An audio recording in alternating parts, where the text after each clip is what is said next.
And now, Hail Ceizar.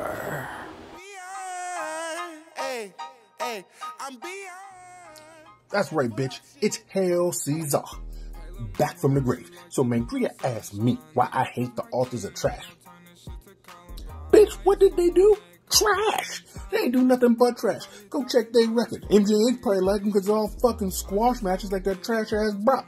Alright, Brock's better than trash. I'm sorry, JH, but you know, I get heated, man. I get heated. Anyway, you know what they did? They had squash matches. Developmental squash matches, and then they got in the Dusty Cup.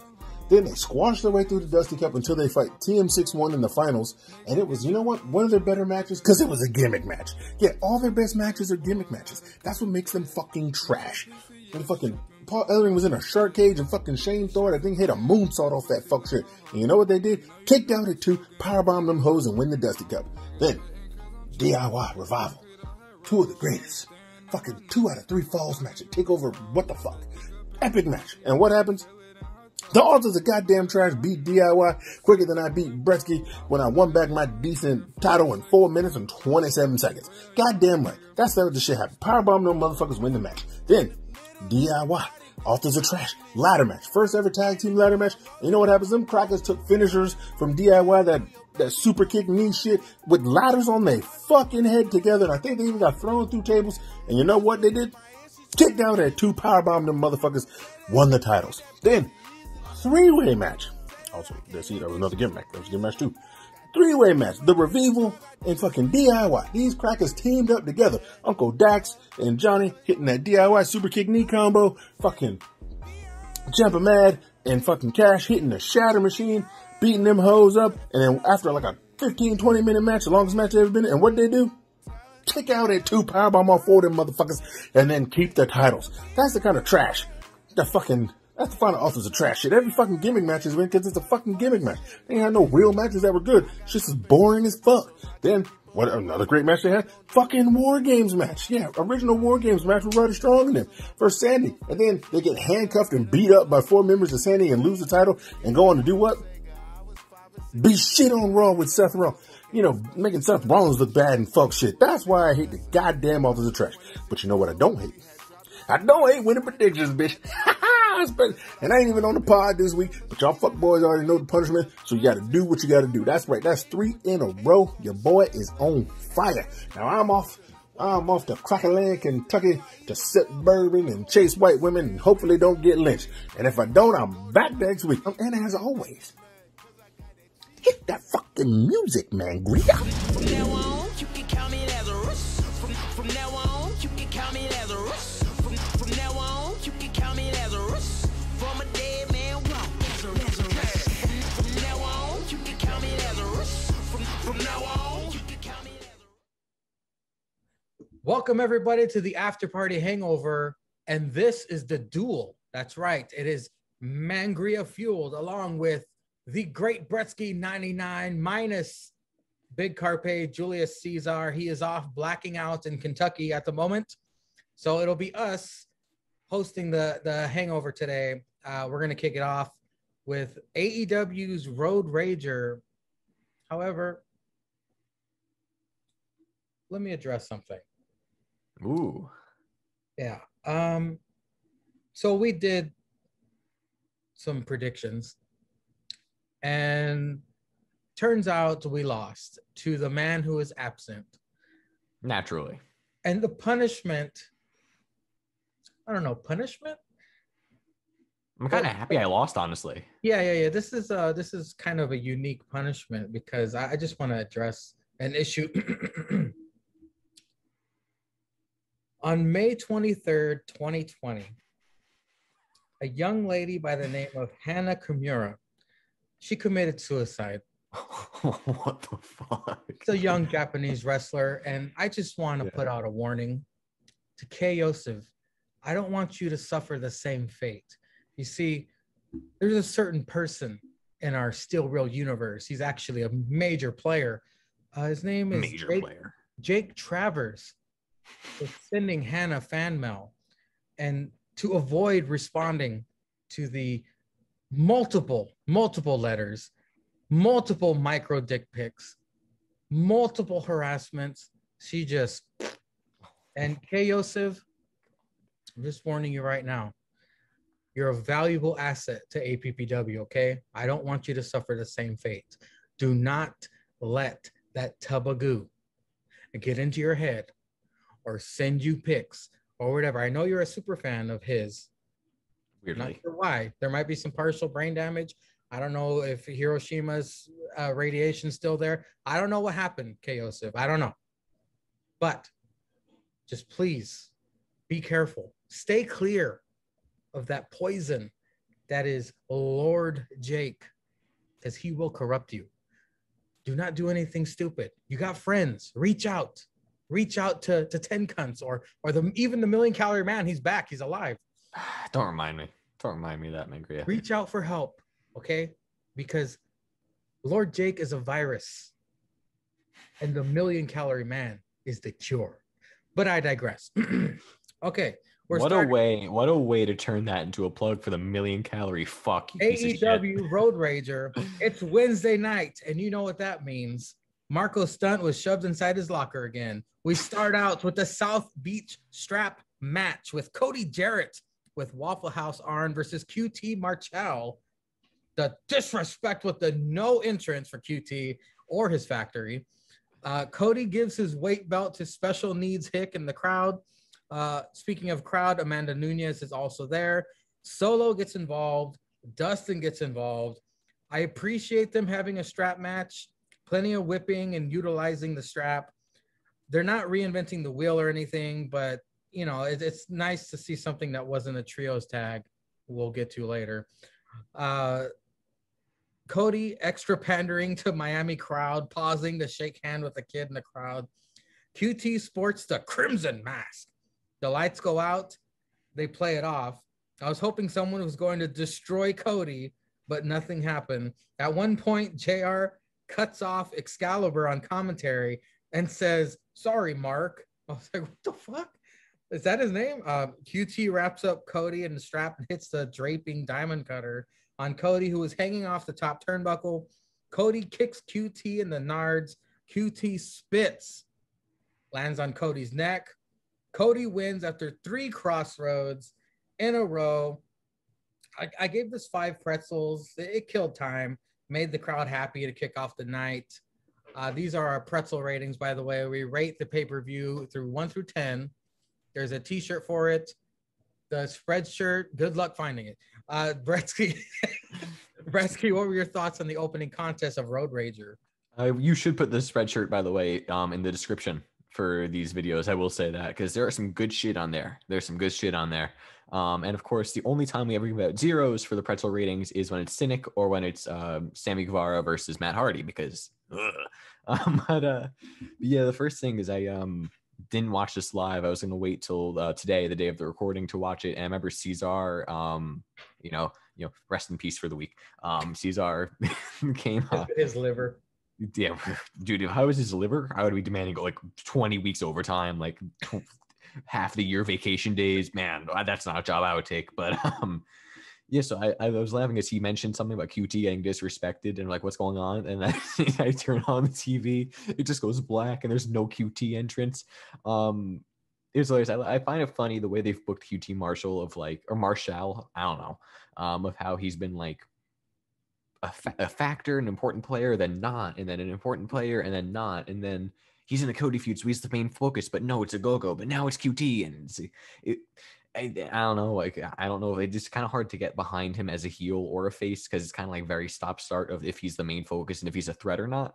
I also, something, because, you know, obviously NXT has had a few strap matches now with Dexter Lumis, under different strap match rules. So I think they explained the rules right before the match and kind of on commentary, kind of from Justin Roberts. I kind of wish that they'd like in promos explained the rules to this, because this is my first time seeing a 4-corner, actually no, like my first or second time seeing a 4-corners like strap match. So when I think strap match, I think of the Lumis matches, just because that's recent memory. So I kind of wish they explained that a little bit more, but like it's fine, whatever. The majority of the audience is like, you know, doing like research like on wrestling all the time, and like obviously like Tony Schiavone mentioning all these different names from the past. So I don't know. I wish I explained a little more, but I get it. Then QT QT at one point goes for a moonsault. Even though Cody was like off to the side, but he's like, I'll go for a moonsault anyway, and then just smacked it in the ribs with the fucking strap. Yep. I gotta ask him, Angry, because I was when I was watching this, they had like this new camera angle.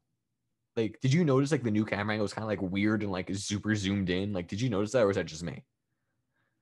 I probably wasn't paying as close attention as you because I'm not sure what you're talking about. There was like I don't know how to describe it. Like, it was just like off to me, but like they had this like new camera angle where like, or maybe it's not new. I just haven't used it in a while because they were in Jacksonville, but like it was like kind of like a little bit grainier and kind of like shaking a little bit, like moving with the action, and it was like weird. Like they did it a lot when like Dustin came out and like went to the crowd with everyone.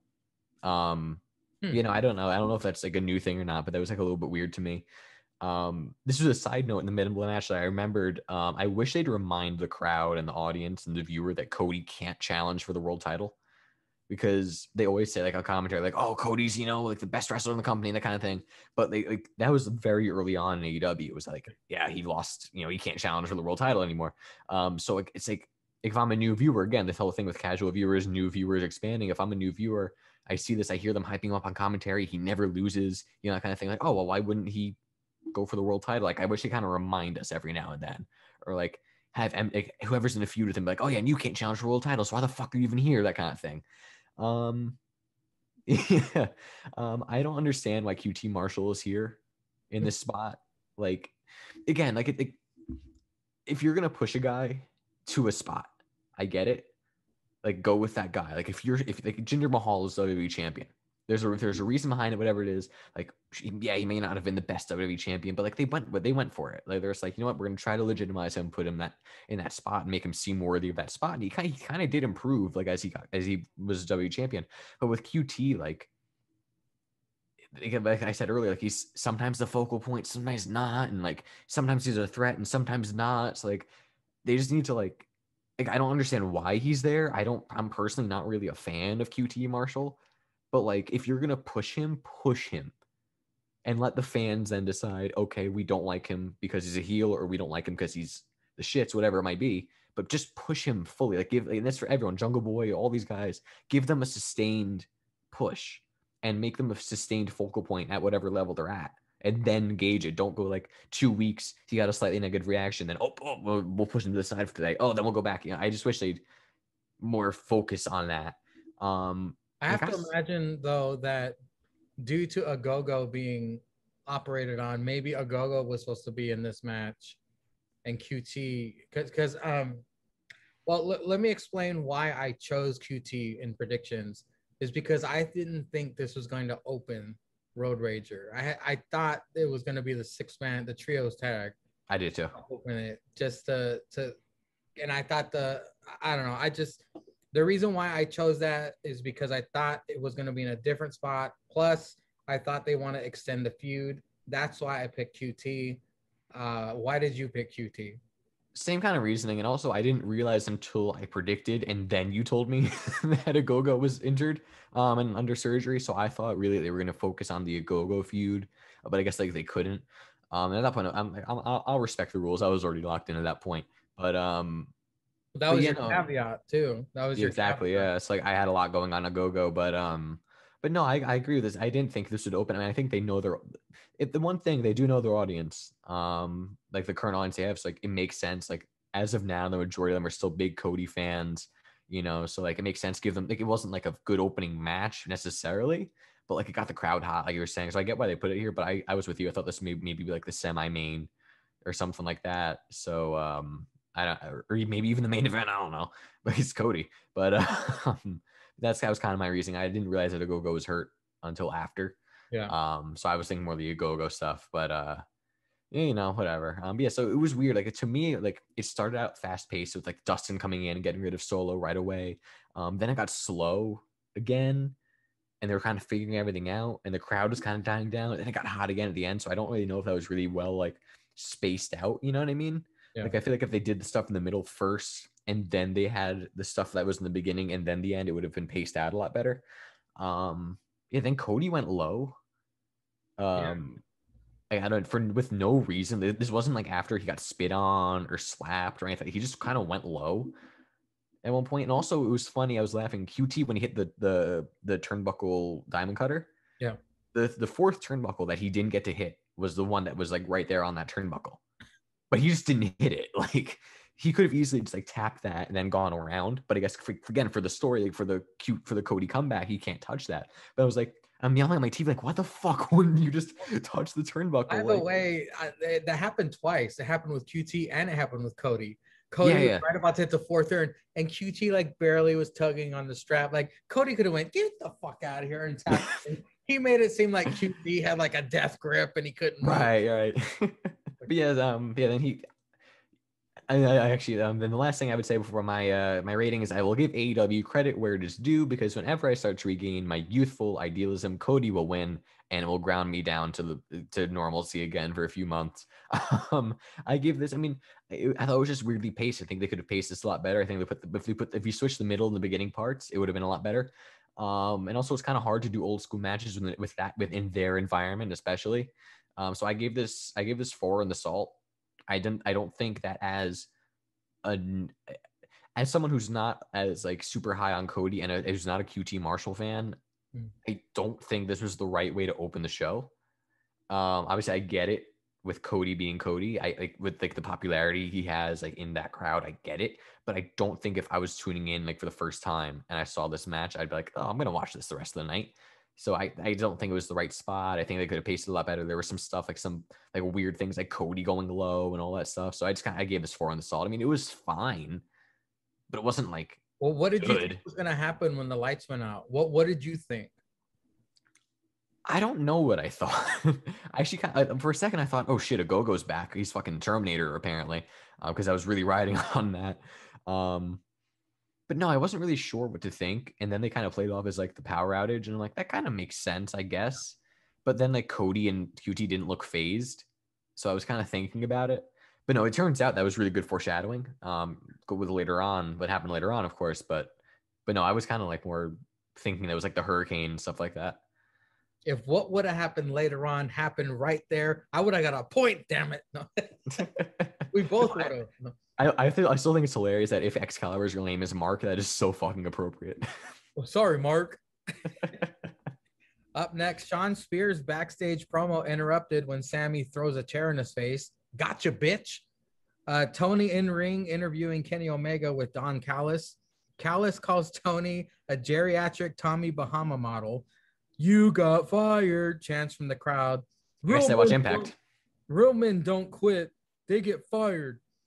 Callis said, yeah, I had no idea what the hell that was. I haven't been watching Impact, so I had no idea. Yeah, I follow them on Instagram and I happened to like catch that like off the corner of my eye and I'm like, oh, I guess I do watch Impact. There you go. That's just for show, right? That's not a shoot. He didn't really get fired. I think it's just for show. Also, I do on that note real quick, I wish they would have just mentioned that, like on commentary or like, because like if they're working together, why if I'm thinking like, wait, where'd you get fired from? What? Like exactly. Even I was thrown off. I was like, what? But yeah, we want Hangman chants after Callis says there's nobody left to beat. The Dark Order come out. Evil Uno asks why Kenny is ignoring Hangman. What's the capital of Thailand? Bangkok. Kenny low blows Evil Uno. Good Brothers and Knack jump Dark Order. Then we get some cowboy shiznit. Thanks, JR. Hangman cleans house face to face with Omega. After this, a JR sit down with Darby and Ethan. Darby says Ethan's mad Darby got to AEW first. Ethan says he's not lying, but he left out a line. Ethan takes credit for making Darby relevant. JR doesn't have a good feeling about this coffin match, Brettzky. Wow. I mean, I did have a good feeling about it, but now JR's saying he's a little nervous, so I'm a little nervous. So from the top with Sean Spears getting a chair to the face. With what, again, we wouldn't have known this when watching it, but with what happened later with Cody, I wish they kind of did this as a post-match interview, the whole Cody segment instead of this right now. Or maybe they put this in front of the next match, which was Pinnacle versus Inner Circle. But no, I think, yeah, it's interesting to me because you would think that the feud that they want with Jericho obviously being older, like they want the Sammy versus MJF feud. So I'm just interested as to why they're doing, like, it kind of feels like it's out of order to me. Like, I feel like I would have rathered watch Spears and Sammy fight first, because that's more relevant in my mind and more recent with like the Stadium Stampede, and then have him go on to MJF. Like maybe MJF beats Jericho in their thing, and then he's like, you know what, you didn't beat me though. You never actually beaten me, and I'm the one who won the Stadium Stampede, like that kind of thing. But no, I think this is still good. I'm happy to see the feud continue. I mean, I'm a Sean Spears fan. I'm a Sammy Guevara fan. So I mean, hopefully it's good. Then what was next? The sit down? Was the sit down next? Next was Kenny Omega and Don Callis. I got to give the devil his due. I like this promo. I think this is funny. The whole Tommy Bahama geriatric model that popped me. And again, you know, like it's Callis's job to overtly push Kenny as the best guy in the world, when even though they know he's not, like as the heel, like that's the job, and he did the job well. You know, like he does it. Like if I'm just tuning in for the first time, I'm like, oh, I don't know, like maybe he's right, maybe he's wrong. I do, again, like I mentioned, I wish they mentioned the Impact stuff on TV a little bit more. I feel poor Impact. They just lost Callis to the fucking competition. But yeah, no. Then Dark Order's getting huge pops, which I get because they're very likable now. But I still don't like the fact that Hangman, it's too soon. It's too soon for Hangman right now. The Bangkok line popped me though. Kenny Omega with a short and sweet promo like that. It was funny. I laughed because I was confused. I'm like, wait, what why is he talking about Bangkok? That's weird. Then he kicked him in the nuts and it was good. Just Hangman, and it's like I've said, like Dark Order, I like Dark Order, but again, I can't see any of them breaking out and being like the next single star because they're more goofy now. Like when they were heels, you know, obviously before the passing of Brody Lee, it was easier to see maybe Evil Uno starts his own faction or that kind of thing. But I can't see any of them as like legitimate contenders, and kind of like the whole thing of like AEW recently retweeted like a video of like a 7-year-old kid or something, like telling Hangman he doesn't have to be afraid of losing. And I'm like, that's sweet and all, but I don't think of this guy as, if I'm new to this program and I tune in, I see Don Callis hyping the fuck out of Kenny Omega as he's the greatest wrestler on God's green earth. And then you see Hangman, it's like, okay, this guy like does a lot of cowboy shit, but he's also scared of losing. And it's like, okay, well, who's gonna win? The guy who has been proclaimed the greatest wrestler on God's green earth, like, he's gonna win. He doesn't have it. It diminishes Hangman's credibility to me, and I understand the AEW crowd like is very much like they obviously we all know, like, you know, it's, you know, the kayfabe, what kayfabe is and all that stuff. Like obviously we're all smarks, we're all assholes at this point. But because AEW's fan base is largely non-casual, like as said later, that Tony Khan told the MMA guy that it is a bunch of hardcore fans getting together. They're hardcore fans, so they don't really care necessarily about the story, about the character development of the storyline. They're like, oh, that guy's a good wrestler, I'm going to cheer for him. That guy's a good wrestler, I'm going to cheer for him. That kind of thing. So I get why you're cheering for Hangman, but it's not the right time. He's not a top contender right now. He's in the Dark Order, and he can break out and be the next top guy. But at this moment in time, it's Kazarian. Because Kazarian, you could take seriously. He's on a mission to kill all of the elite. Hangman's out like drinking beers with John Silver and riding lawnmowers and having Colt Cabana give him like therapy for like being afraid of losing, like, and wearing horrific shirts on Road Rager. Exactly. So I feel like Hangman has all the talent in the world. Great promo, great in-ring, you know, look, character, all that shit. And he should be a world champion at some point, but not now. You could stretch this out more. You could wait more. It just feels like it's being they're jumping the gun here. And then you go to the interview segment. JR, I actually, it's weird because I've been recently watching back a lot of older footage. Like I watched the Mick Foley Mankind sit down series with JR recently. Mm-hmm. And that was golden. JR, I don't think JR should be doing these anymore. Like, as much as I love JR, they don't really add anything to the show. Like, you could just easily do this in a promo, or like have like Shivani interviewing them backstage, something like this. Like, I mean, I don't mind it, but like, I'm sure it's like cool for them to say they have like a JR sit down interview, but like, you know what I mean? Like, it's just weird. I'm becoming more of an Ethan Page fan every week. He has a really good promo. I will say that. So I'm kind of getting more turned on to Ethan Page in terms of like me liking him as a performer. Darby Allin needs to get better promo work, because he just kind of was like, yeah, you were wrestling 12 years and I was wrestling 1 year, and I made it faster in 1 year than you did in 12 years, and you were complete. Like, okay, I don't care. Yeah. I'm falling asleep. I mean, Ethan Page, like his mannerisms, the inflections, like they're all there. But no, coffin match. I love how I still find it funny how they had to move it out of Miami because of the tragedy. But no, I mean, I don't know how it's gonna go. I'm guessing Sting might like pop up out of the casket or some shit. Excuse me, coffin. It's not a casket match. It's a coffin match. The first ever coffin match. A WWE trademark casket. No, they probably did actually. They probably trademarked like casket match, like whatever. Vince is petty like that. Well, no, I mean it makes sense. It's like I get that. Like I think that you always see like the names are trademarked or like copyright, that kind of stuff. I mean, it makes sense, I guess. But I don't know. I'm not really excited for this because like we've said many times, like they're both good, but the story is more for the hardcore fan of who's followed like the random like 5 fan independents for like 20 years and like knows what Ethan Page's whole life story is and knows that they had like a match, like a hardcore match or something like on the indies all those years ago. Like it just doesn't, this feels like it's been way too long. It's been way too long of a story. They brought Sting back, but they're really focusing on Darby and Ethan, and Scorpio Sky is out of the picture now, even though Scorpio Sky to me is a future megastar. Like, I don't know. It just feels weird. I hope this is the end of it. I'm praying this is the end of it, but it probably won't be. During this JR segment, it kind of seemed like a high school counselor trying to counsel 2 students about them fighting in the schoolyard. But I was fine with it. I was fine with this JR sit down.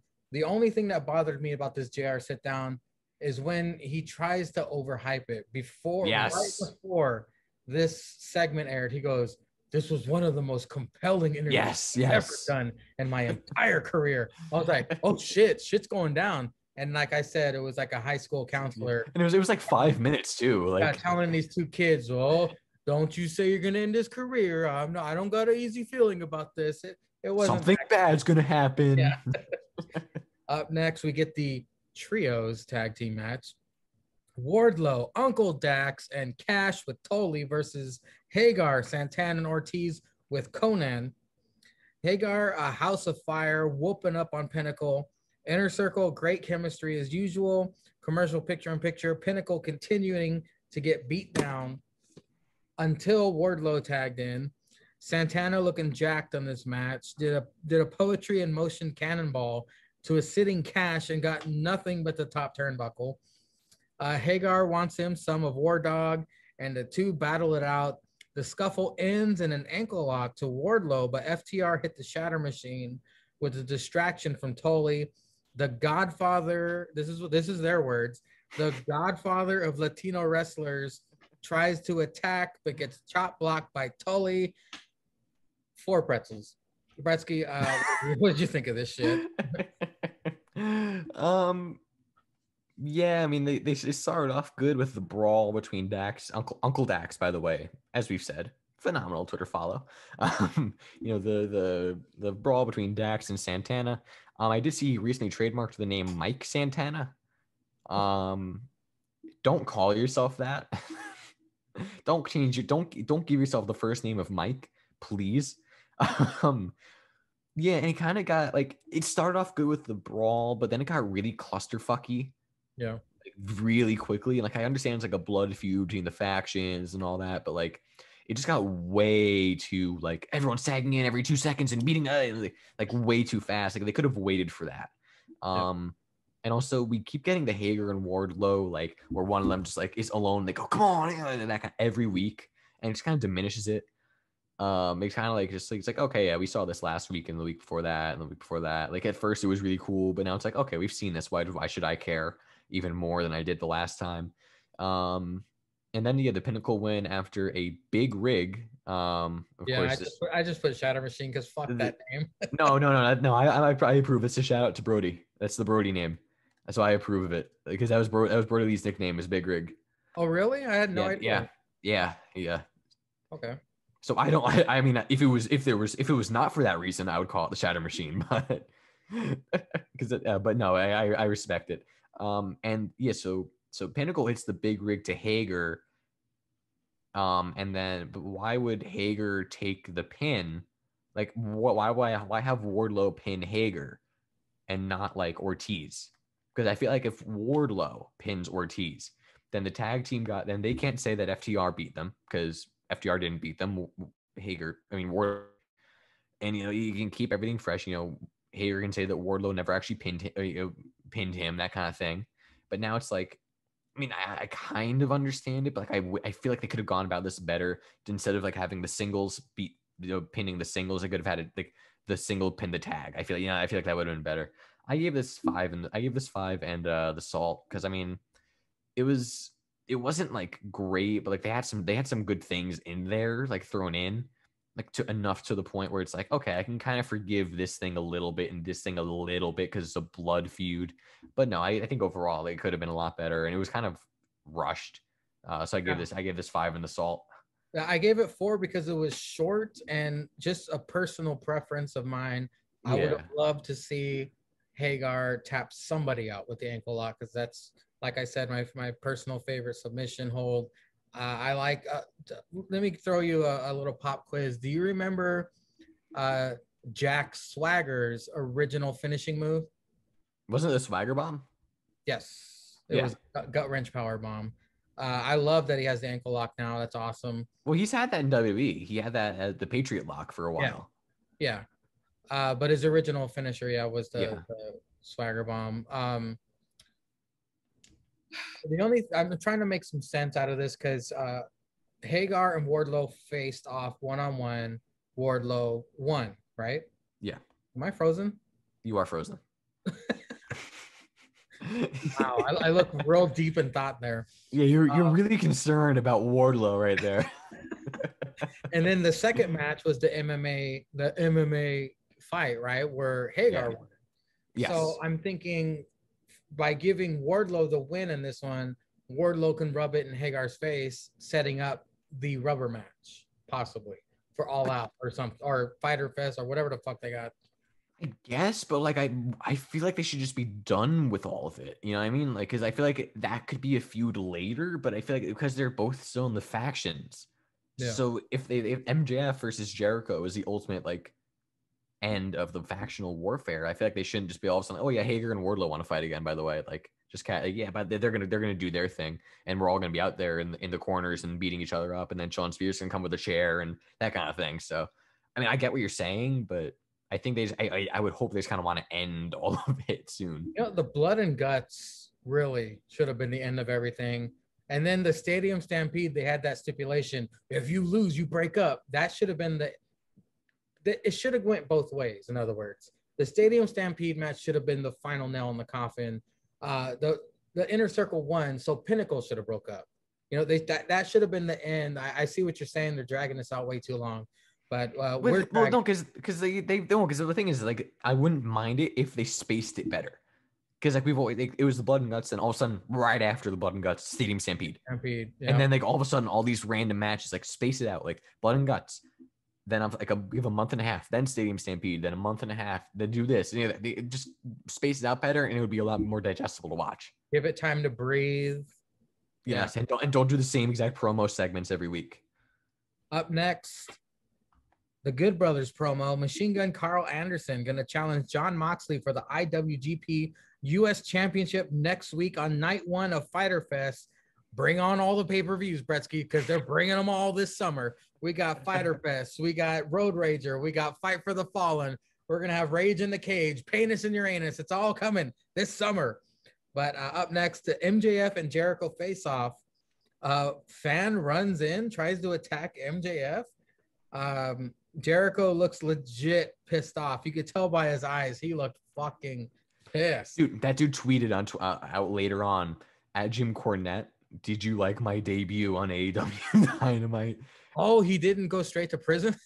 I don't know. But yeah, then Cornette was like fucking like opened a new one on him, and Jericho opened him a new one like on Twitter. So like everyone hates that dude. That fucking dude. It gave them good material though. I'll give him that. Yeah, I mean, I messaged Ceizar immediately. I was like, fucking Jericho looks legit pissed. MJF carries on like a pro. Jericho says Y2J died a long time ago. Jericho accepts any stip. I'll even have sex with your mother. 2, 3, 4. Again. That was pretty cool. MJF references Jericho's feud with Moxley. Karma sucks, doesn't it? You're definitely not in the key demo, but the labors of Jericho are coming up. Different stipulations on 4 different matches. He has to win them all in order to get the MJF rub. Jericho signs. MJF demands a handshake. Jericho shakes his hand and then gives him a weak-ass Judas effect. Brettzky, let's start from the Good Brothers promo. I don't care. I mean, And the I liked them in Japan and in WWE, but like now they're just like stooges, and they're kind of Impact and they're kind of AEW, but they're not New Japan, but they are New Japan, and this has no build. I don't know if this is just because New Japan's like, hey, you got to defend the fucking title, dude. Like, but like, it's been 7 months, John. Defend the title. Like Mox hasn't come back yet. Like this is a weird way for him to come back and not just like a surprise, like attacking someone. I really don't. There's no build. I don't give a fuck, frankly. So then going on to the the good segment, MJF, the segment of the night, in my opinion. I disagree, but go ahead.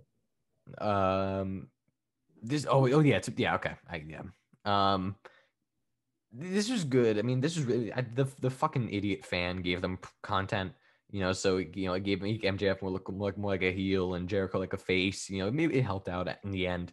I'll have sex with your mother again. That was a great line.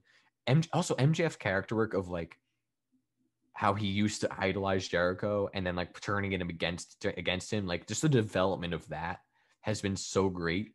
And it's very reminiscent to me. Obviously, it wasn't the same circumstances or stipulations, or anything, of like when Jericho feuded with Shawn Michaels.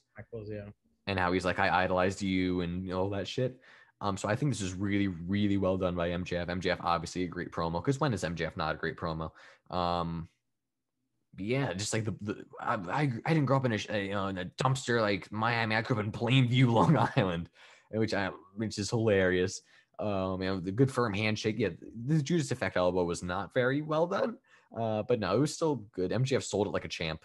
But no, this is great. I'm intrigued because he said that Jericho had them face his faction, but and MJF said of my choosing, and so I don't know if it's intriguing to me. Is he gonna put random guys? Is it gonna be a Wardlow 5 times? Is it gonna be Santana, Ortiz, Sammy, and Hager? Like, is it gonna be randomly on the Dynamite where Jericho has the entire show, the entire 2 hours to face these guys? Like, I don't know how it's gonna go. So I'm actually intrigued by it.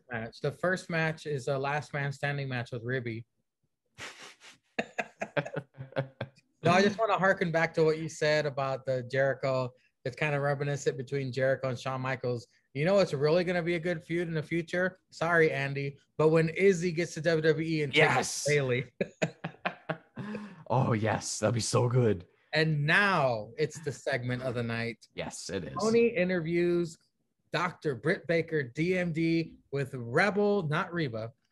I'm going to have to fight Adam Cole because I'm in even deeper love with the good doctor. One of her best promos ever, dude. I had to sit on my hands to prevent myself from messaging you guys. I was like blown away. I loved it. She talks about known conspirator Nyla Rose and senior citizen Vicky Guerrero. Throws shade at Tony Skeets for Reba getting hurt. Reba's knee exploded, and I almost got killed in a 2-on-1 match. Also, Andrade could come to AEW. Well, enjoy your blood money. Hey, maybe next Dynamite can come to you from Saudi Arabia. That was the mic drop, like, oh! Jesus. Tony noticeably uncomfortable, like holding the mic. It was like when Kanye West said George Bush hates black people. Mike Myers is right next to him, like, oh, fuck. Dallas is called the Big D, but after the doctor whoops Nyla, they calling it the Big DMD. Fan-fucking-tastic. Brettzky, what'd you think of this? I agree. I also find it funny when she said the big D. She looked down at like where her dick would be if she had a dick. She said, "I don't know about that, but." But no, this is great. I mean, see, the Saudi Arabia line is something that you should. Is like that was a very good line, but it gets diminished by the fact that they at least used to, and then like Eddie Kingston will do it like in the post show, like just take all these shots at WWE when they say they're not worried about them. Like if they didn't take like the weeks and weeks and weeks and weeks and weeks of shots like all together, I feel like this would have been better. But this is what they should have done. Like just shit like this, like when you're not expecting it, just shit like this, just out of nowhere. Like, oh yeah, that's right, they are kind of competition, aren't they? Oh yeah, that's right. WWE did do Saudi Arabia shows. Like this was good. This was a good shot. Like this was a good mic drop. So I mean, I'm happy. I'm happy it exists. But again, like I just do this, but sparingly. Like you don't want to go over the top with it because then it just turns people off. But no, this was a really good promo. I agree. The one problem though is that, again, I mentioned this last week. Is it heel versus heel? Is Britt the face? Is Nyla the face now? Like they kind of switch it off every week of who's the baby face in this scenario. So I mean, is it a heel versus heel? I don't really know. Because I know the doctor gets a lot of cheers as she should get. But I don't know what they're doing. If again, prayers up to Reba. Two of the best women that are featured on programming have gone down with injuries. Of course, Pam. Eminem. Pam. Oh, Pam. Oh, okay. Pam, get better, please. Or go on commentary. Go on commentary with Cole and McAfee. That'd be gold. Hopefully your injury is not hindering you in the Money in the Stank match.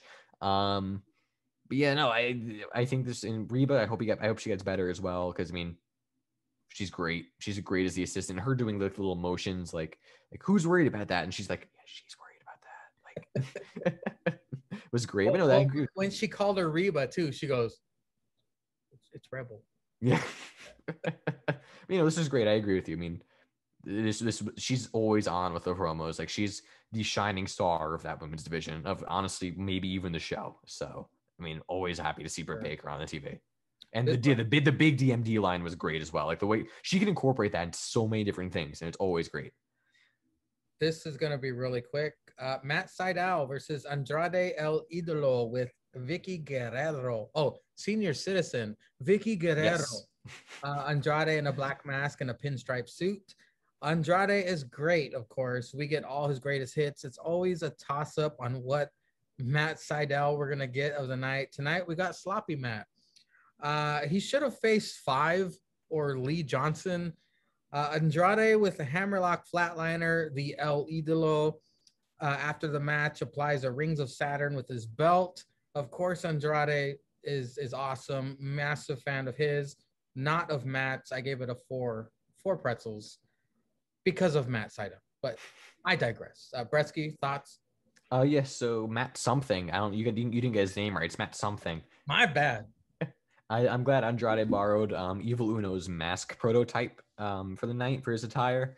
But whatever. So much of the shit that Andrade does, I'm like, that's incredible. Like, I don't know how you even describe it when he goes for the moonsault, lands on his feet, and then does the moonsault off his feet. That shit's incredible. Like that blows my mind. Andrade looks jacked too. Like maybe it's because I haven't seen him on TV in a little bit, but like he looks fucking jacked. Like I know he's working out with Charlotte. Time off. Yeah. I know he's working out with Charlotte a little bit. So I mean, he looks like a fucking star. Like you really dropped the ball on that because he could have been a next Latino star. Yep. And he's gotten better with English. I think he will only thrive here. If they do, and I think they know that they should do right with him, like what to do with him. So I think he will absolutely thrive here. I would not be surprised if he's AEW champion within a year. I think this is probably a really good way to debut him. I disagree with you with the Matt Sydal part because for better or for worse, Matt Sydal is number 5 contender. He's gotten a bunch of wins on Dark, whatever it is. I mean, again, same thing with QT Marshall. I'm not a fan of his. I don't think he should be a world champion or in the spot, but if you're going to push him into the spot, push him into the spot. They did that with Sydal. They keep on mentioning he's number 5 ranked contender. They said so he seems like more of a threat than he actually is. So it wasn't Andrade murdering him. It was he took his time. Sydal got a little bit of offense in it, a little bit, but then Andrade would come back and he got the win. So you can say that he beat a top 5 ranked contender in his first match. So I think it was a very good debut. The only reason I did, because of the way the show was, the only reason I did not give this my beer cheese was because it was more of a way to debut Andrade, and I would not feel right giving this a beer cheese. But this was probably the I would say, just in terms of what it does for the future and how it builds Andrade, this is probably the best in ring segment of the night. But I didn't. I gave this 6. I gave this 6 with the store brand Hellman's mustard, just because of Andrade. Like, I think it was done well. He didn't murder him. He asserted dominance, and the post match attack, everything, the total package. He looked great.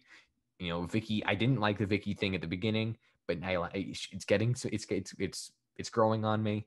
So I just for the fact that they did this well, I gave a 6 in the Hellman's mustard, but yeah, I mean, I'm very excited for Andrade. Andrade, I'm a massive fan of since NXT. I mean, who can ever forget like this match with Gargano, or any of the matches he had. So I'm a massive fan. I'm very excited. Up next, Christian Cage, Matt Hardy video package. Oh boy. Never trust a rich man with an ill-fitting suit and a bad haircut. That's how Christian Cage lives his life. Big Money Matt versus Christian Cage at Fyter Fest. Get on my level or get the hell out of my way. Christian always fire on his promos. Tony in ring interviewing Double A, and then the lights go out again. Who is it when the lights come on? It's Alistair, Malachi, Tommy, Black N. Debuts, decapitates Arn with the waffle jalapeno. Same to Cody Jarrett. Absolute Ricky Starks in ring with security earlier in the day, protecting him from Brian Cage. Taz, P2H, and Hook on stage. What are you doing? This is embarrassing. Ricky Starks needs security, like I said, from Brian Cage, and he says, where I'm from, the W stands for wife. And Brian, I'm talking about your wife. Didn't we just heard something like this previously, and it was done way better. Starks. Oh, Brian comes out and beats the shit out of all the security. Ricky gets away. Apparently, there's a match at Fyter Fest for the Who Gives a Fuck title. Brettzky has started at the top with Christian Cage and Matt Hardy. Yeah. I mean, in any other world, I'd be excited for this, but I don't care about the HFO. It's stupid to me. The Matt Hardy could be being used in a much better way to me. I think him managing Private Party, just that alone was fine. But yeah, I mean, I think it'll probably be good. I mean, it can't be bad. Well, I say that, but it's got to be. I'd imagine it's going to be good. So I mean, I'm looking forward to like watching it, I guess. But I feel like there's going to be like all sorts of fuck shit interference and all that fun stuff. And Jungle Boy and Luchasaurus and Marco Stunt are absolutely coming out. So you're going to have to sit through that, Mangria. But yeah, I don't really care about the build, but I'm excited. I think it'll be a good match. And then was the Starks. debut, yes, of Malachi Black.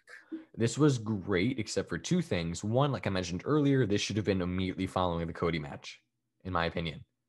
And number 2, a commentary, because JR was calling, or Excalibur Mark was calling him Tommy End like immediately. Then he's like, that's not Tommy End. And I'm like, okay, well then why? Oh, what? Like, then JR is calling him Malachi Black, which I love. I love that name, by the way. I love the name Malachi Black. It's like biblical. It's like he's gonna go biblical on your ass. Like I like it. Excalibur stealing my line. That's not the Tommy End I know. But yeah, I think this was done great. I like that he's playing off the eye injury angle, like one of the last times we saw him. Yeah. Dude, Aleister Black, I mean, just a fucking star, and again, him and Andrade could tangle again here. I'm happy to see him as a heel. I'm happy to see him beat up Cody. I'm not looking forward to him beating 5 jobbers, then maybe Dustin Rhodes, and then lose to Cody at All Out. Man, I hope not. But no, this was great. I just wish commentary, like if his name is gonna be Malachi Black. I read somewhere that like someone, like a theory is that like it's Tommy End, but he's possessed by like the spirit of Malachi Black, like how the broken Matt Hardy was possessed by Damascus, which I'm like, okay, but just call him something. It's also the problem like I have like when wrestlers on social media use their real names and their handles. because like when they tag like Zelina Vega, it's at Thea Trinidad. Or Yeah. like when they tag Alistair, it's like at Tommy End or Braun Strowman at Adam Scherr, that kind of stuff. So I'm like, okay, like again, like obviously kayfabe's dead, but like I would like to believe that like you should try, Yeah. So I don't know if he's gonna be Tommy End or if he's gonna be only Malachi Black or Tommy End possessed by it. I don't know what it is, but I just wish commentary kind of like, did it better job of like maybe like they like wait like who the hell is that, like even though we know who it is, like who the hell is that, like I'm being told this is Malachi Black or something like that. But I guess we'll see. But I'm very excited for this. And those two waffle jalapenos looked good. That's why I put down all his names, because they just kept calling him all kinds of different names. I was like, fuck it, I'll just add all the names. Up next, Blade and Brian Cage. Absolutely. Oh yeah. This should have been a thing. Here's what they should have done. They should have extended the trios tag and put this on live TV instead of having the mixed tag match we just saw next. That's all I'll say. And also, yeah, but no, Ricky Starks is great. I don't understand why they're doing such a deep feud right now when they're both still in the group. Like, have this be after Brian Cage leaves. Yeah. And don't include the FTW title. Like, but no, I mean, I'm excited for the match. I mean, I like Brian Cage. I love Ricky Starks, so I'm sure it'll be good. I'm happy Ricky Starks is back in action as well. I'm happy to have him back. I miss the mannerisms of absolute Ricky Starks. But moving on, we have the mixed tag, Blade and the Bunny versus Orange Cassidy and Chris Statlander. Orange Cassidy starts out with lazy shin music kicks to Bunny. Blade comes in, not having that shit. After a stun dog millionaire, the ladies tagged in. The Bunny scares Tony, he says on commentary. Statlander with a British Bulldog-like delayed vertical to Bunny. Commercial picture-in-picture, Bunny does the tub thumper and hams it up for the camera. That's my favorite thing that she does. Statlander nails a 450 to Blade, or the area 451. Blade knocks out Orange Cassidy with the Nuts, tries to pin Orange Cassidy, but he's not the legal person. Statlander wins with a Big Bang Theory to Bunny, costing me a point. After the match, they do replays of Statlander doing the 450, and you hear JR, she's big, she's strong, and she can fly. Shots to Frass. I gave it 4 pretzels with the salt, and that's mainly because of the booty shots. Brettzky. Yes, of course. The Bunny and the Blade versus Failed Gimmicks Incorporated. I think that the with the exception of Pac in the number 1 contenders match I had a little bit ago, I think that every single I thought of it. I think every single time he does the kicks, it's always kick, kick, kick. Guy gets pissed, goes for the clothesline, he ducks under it, rolls, jumps up, drop kick with his hands in the pants, in the pockets. Like, don't do this. I say this all the time. They're stupid. Don't do them. You look like a dolt if you don't like beat him up in the first minute. So just like, and also again, if you're gonna fall for it, you shouldn't fall for the fact that he does the same exact thing if you clothesline him. Like, it's just stupid to me. Jake, all right, here you go. Hey Jake, if you're listening to this and you're watching this right now, which I know you're not, but this is my test for you. There's a guy in the crowd with a sign that he was shaking vigorously that said Persona 5 sucks. And Jake, I would love Really? Yes. Oh, shit. Yeah, there was this guy with this big sign that said Persona 5 sucks. And he was like going like, yeah, Persona 5 sucks, like the entire fucking show. That shit. And so Jake, as a video game guy, if you are watching this and listening to this right now, in the YouTube comments, not in Instagram, in the YouTube comments below, explain if Persona 5 sucks or not in your opinion. There's my test for you, Jake. Why does this match go to picture-in-picture? Wait. You know his thoughts about that, right? Persona 5? Or yeah. I may or may not know, but I also want him to. It was more of a test to see if he. Okay, I'm just saying. If he sees this video. Yeah. Okay. Why does this match go to picture-in-picture? This should have been over 15 years ago. That was a stupid ending. It makes Blade look stronger than Orange Cassidy, even though they're pushing Orange Cassidy, and Blade's like a mercenary who's a tag guy. Blade's blade. Like, I don't know, like Orange Cassidy gets knocked out by the brass. Like, why not just like have him? Because he was worried about it in the beginning of the match. So why not just have him like duck it and then just pin? Like, I don't know. I just thought this was a stupid ending. I give this 4 pretzels. Like, this was Wow. I'm surprised you gave it that much. only because like Statlander looked good in the visual way and also like the in-ring way.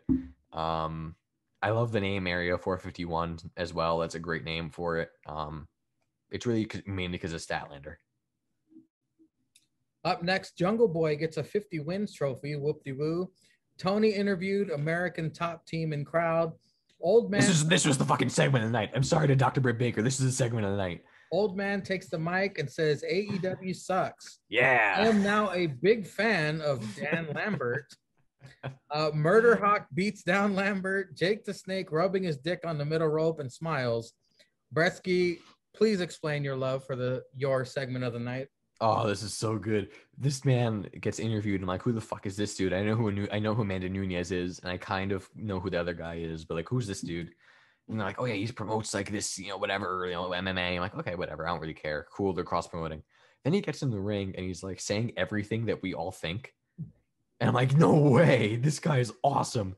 And of course, I think this was more of him saying things that Tony Khan said. So like, yeah, if you say this and then you say what I told you backstage, then it like dispels the things that you think are bad. So I feel like that was more of like a puff piece, really. But then Murder Hawk gets out, and then it's like, why is Murder Hawk here? Why does he care?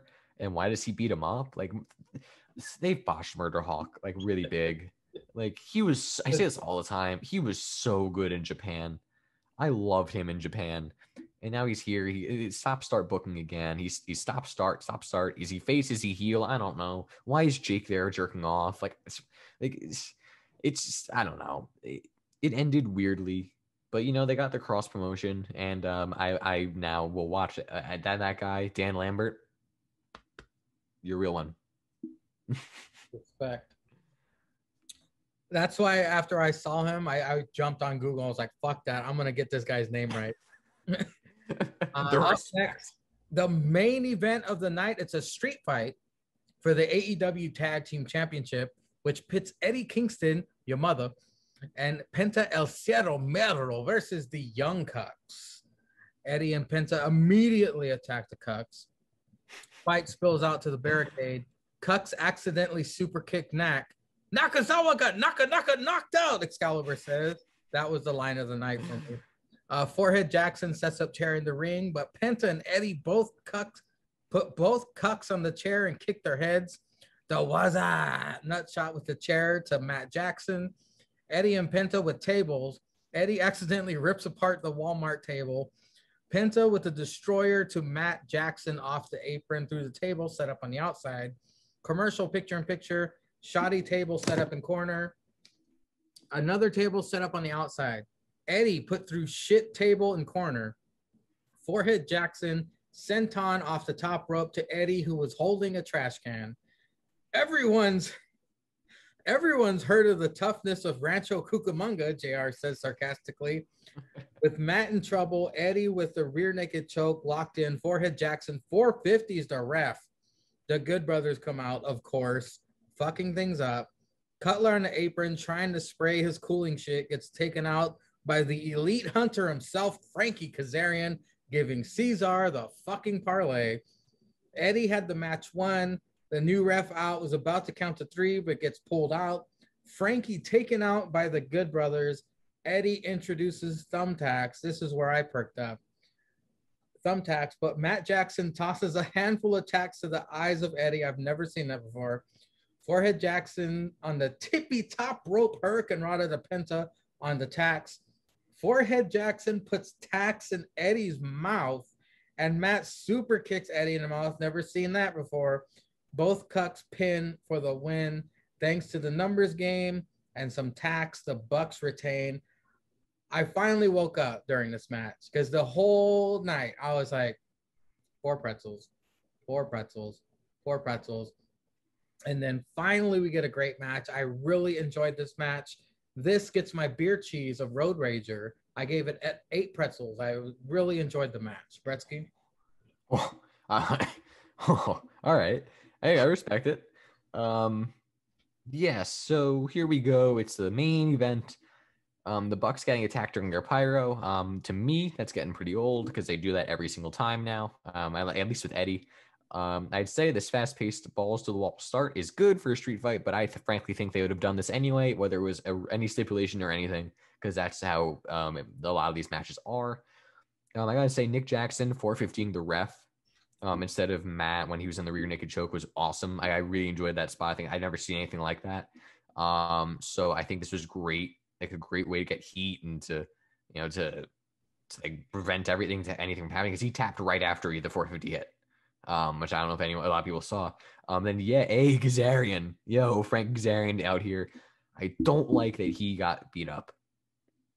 I do not like that he got beat up. I think that Frank Kazarian needs to be protected right now and not get any damage taken to him. Or maybe like he gets like a punch and it goes like he gets a punch, he goes, "You fucked up," and then just like beats the shit out of them. Like I don't like that he took the magic killer. Forgive me for interrupting, Brettzky, but I actually got happy when Frankie got attacked. You know why? Why? Because I thought, oh, okay, Frankie got taken out. Oh, we're going to get Phoenix. Phoenix is going to come out and help. Okay. And even the numbers game, giving me the parlay as well, but that didn't happen. Fuck. Oh, my God. If you were wondering who predicted what, go back to last week's episode of the Tripod Sessions and see our predictions. But yeah, so, oh shit, tax. The throwing of the tax, like using the ribbons, was really, like, I've never seen that either. But they're gonna throw them into the crowd. Like that, someone's gonna get their eye poked out sooner or later. The tax in the mouth with the super kick was really clever, but like, god damn, check on Eddie. Like, good lord. This card was not very good. But this was my beer cheese as well. I gave it 6 with the beer cheese, just because like the innovative spots that they did I enjoyed, and the Bucks didn't go like super over the top with like getting backdrop and going like that kind of stuff. But it was like a normal AEW match with or without rules, because people just go through tables and like take chair shots anyway. But no, like it was like a normal AEW match, super fast paced and spotty until like the end, and like the whole end segment from the 450 splash to the ref on. I enjoyed it, so it kind of brought it up for me. So I gave it 6 in the beer cheese. But I think that this maybe are the worst beer cheese ever given out on the show. Like, I mean, it was good, it was fine, but in any other world it should not have been a beer cheese. I have a question for you, actually. Do we have I know he mentioned you might send them in. Do we have Ceizar's pretzel ratings? I have not heard from Ceizar on the pretzel ratings, but that is fair. That being said, we're going to take a quick break. We shall return with the Great American Bash review. Before we move on, we have Big Carpe Julius Caesar's ratings for he found them in the break for Road Rager. He starts off with Cody versus QT, the disrespectful 3-day-old pretzels in the trash. Up next, it was the Inner Circle versus Pinnacle, 7 in the salt. Whoa. You really enjoyed that one. Whoa. Andrade versus Matt, 6 in the salt, which is, didn't you give that the same thing? I gave it 6 in the Hellman's mustard, I believe. Up next, Orange Cassidy. He put Orange Cassidy in butt. I guess Buttlander versus Blade and Bunny, 5 in the salt. And then the final match, we actually were simpatico. Street fight, 8 in the beer cheese because of the Elite Hunter he put. We're going to start with the Great American Bash. And wait. Oh, that's right. Before we go to the Great American Bash, there's something I would like to say as well. Of course, as Mangria, the gentleman, to at least on my screen, to my left, I have no idea what's going to look like on YouTube, but to my left, Mr. Mangria mentioned we both lost predictions. And, I was really sad about it and really depressed about it. But then I realized it's a good thing. I honestly am happy I lost. You know why? Because of the punishment that Big Carpe himself, Julius _Caesar, has bestowed unto us, because it's less a punishment and more, I don't know, what would you call me? A gift, just something. It's good. It's a present from Julius_Caesar, all the way from Kentucky. A blessing. It's a blessing, yes, of course, a blessing. And so, obviously Mangria had some very harsh words for our companion Jake earlier on the show before Road Rager. And Jake, I would like to say I'm sorry on behalf of the tripod. I sincerely apologize for Mangria's comments earlier, but what I apologize for is that he didn't even go farther, because you, Jake Travers, are a piece of shit. You took the Instagram model that I had interviewed on episode number 14 of the Faux Pod, John Tricome. Go check that episode out. And you said, can I follow her? And I said, yeah. I mean, I don't really care. It's a free market. It's a free country. And he is still following to this day that account. And I am, and the entire time I'm thinking, like, no judgment here. But man, what a scummy thing to do. What a scummy thing to do, Jake. You know exactly what you did. Jake, this is the same guy who says he goes to bed at 10 p.m. Then all of a sudden, I'm stuck texting him for 3 hours when he can't fall asleep at like 2 a.m. He's sending us pictures of desserts at 2:30 a.m. What the fuck is up with that? What's up with that, Jake? What's up with that? You are, Kei Yosef, you finally got the joke. So it took you long enough to get the joke. But Kei Yosef is obsessed with you. I don't know what she sees in you, but you should see something in her, because names don't lie. So Jake, definitely Kei Yosef. Dude, honestly, you own 50% of APPW. That was a shock to me. I am, of course, the good Brettzky, but my companion, the great brettzky 99, when he busted in on the million calorie Mitch and you talking, he found out that you both had 50%. That's the worst thing in the world. The fact that you have any control, and you already were fucking ribby. I'm surprised there wasn't a bite taken out of him. So you know what, Jake? I don't know if you can get this vibe from the podcast, but we don't like you. I don't know if it's been clear or not, but we don't really like you, Jake. And you're never even going to hear this. You probably are listening to this right now, but it's like on the background while you're jerking off to your pops, or doing some shit with them, making a YouTube video so JH can like and comment, being the commentator of the year that he is. So just forget all of that. We've said some very mean things to you today, and I just want you to take this one last thing away from you. You're lucky Cynic's around, because if Cynic was not around, then any other world, you're our Cynic. Now let's go to the Great American Bash. After we Great American Bash Jake, let's go to the Great American Bash. With that being said, folks, it is now time for the A show. It is NXT, the Great American Bash. Dusty narration for the opening video package. Statue of Liberty set pieces. Good sized crowd. We start out with the NXT Tag Team Champions MSK versus Ciampa and Thatcher Mad with 3 Ds. Ciampa and Thatch start this matchup, slapping and chopping the shit out of these fools. Mad props to MSK and their educated feet, Insurugi and all, to get back into it. Double T kicks out of MSK's assisted moonsault at 1. He kicked out at 1 from their finisher. Carter going toe-to-toe with Ciampa, screaming at him to attack.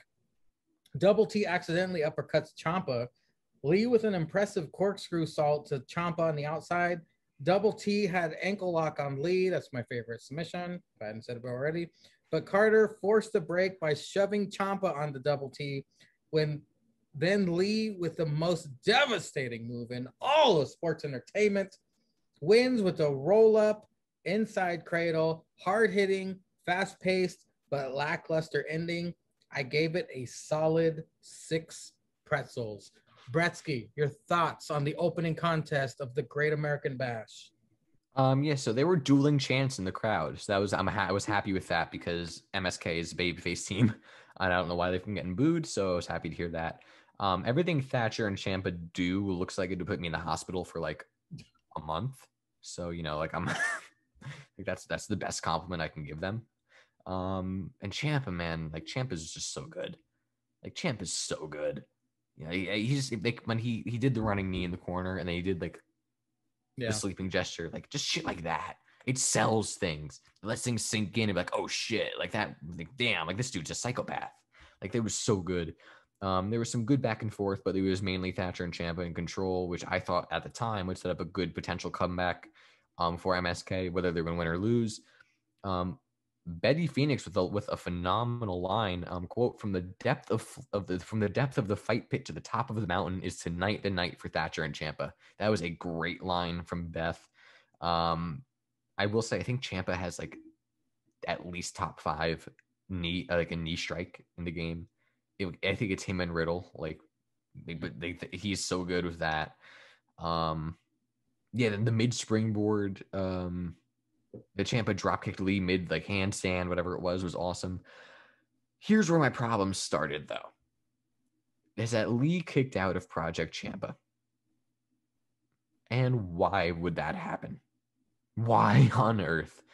I mean, I can see like a Gargano or a Cole kicking out of it. Or a Cross. But why a guy who has not shown any singles wrestling yet? Like, I don't get that. That was stupid to me. Like, it should have been like maybe like a big power bomb or a superplex, something like that. Like you could easily see like maybe beating him, but like not really. It should not have been his finisher. I still contend that him and Ciampa and Thatcher need a better tag team finisher.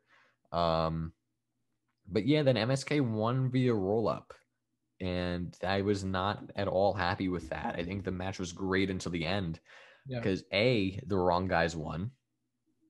B, it just took away from the match. Like, because we see a lot of roll-ups in wrestling now, just in general. But this just took away from the whole match for me. It just made me mad. I was like, that's a terrible way to end the match that they had been having. This was not the first. That was not the last time that I thought the ending of a match was terrible on this card. They could have done a lot better. I understand not wanting to pin flat out Thatcher or Ciampa, but that's because they shouldn't have. They should have lost. MSK should have lost the titles tonight. Yep. So, I mean, I don't understand why. I don't think a roll up does anything for anyone. Everyone's at the same spot they were in already. So, I don't know. It diminished it for me. So I gave it 7. I gave it 7 pretzels flat. It would have been higher, but then the from Lee kicking out of Project Ciampa on, that just took pretzels and salts and mustards away from it for me. I messaged Ceizar because I think we were both watching live. I said, man, I know Ciampa and Thatcher, they haven't been a tag team for a very long time, but I was getting kind of worried during the match because they bumped into each other a couple times, like on accident. Yeah. I was like, oh, fuck, I hope this isn't foreshadowing a breakup already. They got a shirt and everything. They better stick together. But Ceizar gave it 7 and the mustard. Fair enough. That's fair. We're all in the same ballpark almost. Up next, we get a cell phone at 91% charged. I had no idea that was paying off tonight. More on that later. Adam and Kyle arrive at the arena. Joe and Regal are in the ring. Regal wants Johnny and Cross to come out. Championship match made for next week. Johnny is living rent-free in Cross's head. The crowd is behind Johnny. Cross lists his goals, tells Johnny this ain't no comeback. He gonna kill him. Samoa Joe is the special ref. Cross can't lace Candace's boots. Ooh. Cross attempts to approach Johnny, but Joe, the brick wall that he is, steps right in front of him. I'd be way more scared of Joe than Cross, by the way. Kushida's pissed at the Diamond Mine for ruining the aftermath of his match with Kyle. We'll stop there. Brettzky from the top. It is the cell phone, if you want to comment on that. Or there's nothing I can really say about that. We'll get to that later. Joe and Regal. This was a great segment. Yeah. I mean, Johnny got his stuff out. Like, I love Johnny Gargano, obviously. I mean, who can't love Johnny Gargano? And then, Cross is getting better with the promo every single night.